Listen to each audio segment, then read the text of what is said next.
Ana mahnı oxuyub, mənsiz anası da kömək eləmir. Yəni öz başına eləyib. Amma mənə gəlir ki, o burada maraqlı bir şey çıxacaq, Allah qoysa. Aziz anam, şirin sözlü anam, qəlbin kövrək, keşkin solmaz bahar, günlər üzlü, qara gözlü anam, hara getsəm gözün mənə baxar,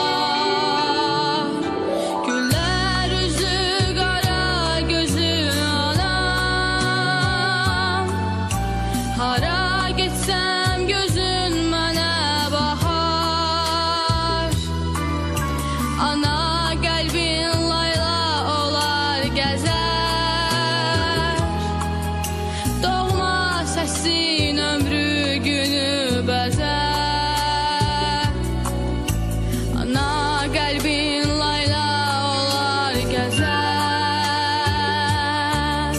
doğma səsin ömrü günü bəzər. Lay lay dedin anam, lay lay dedin mənə, həyat verdin mənə əziz anam. Lay lay dedin anam, lay lay dedin mənə, həyat verdin mənə əziz anam.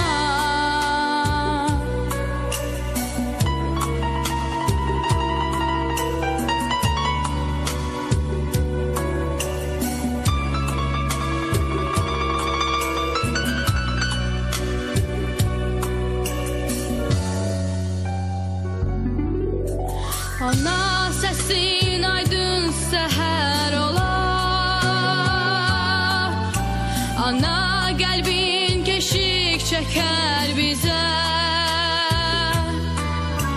yolum üstə uzaq səfər olar, işıq olar nurdan düşən gözəl,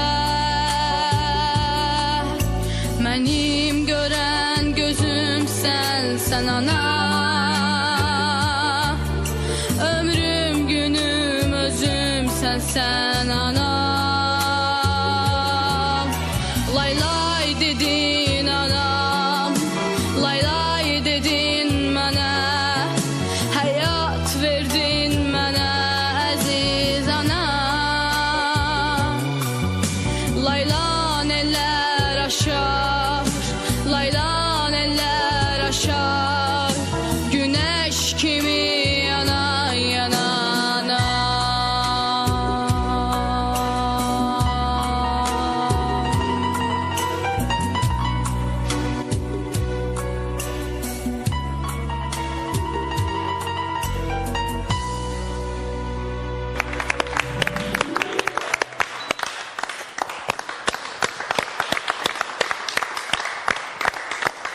Demək, sağ ol.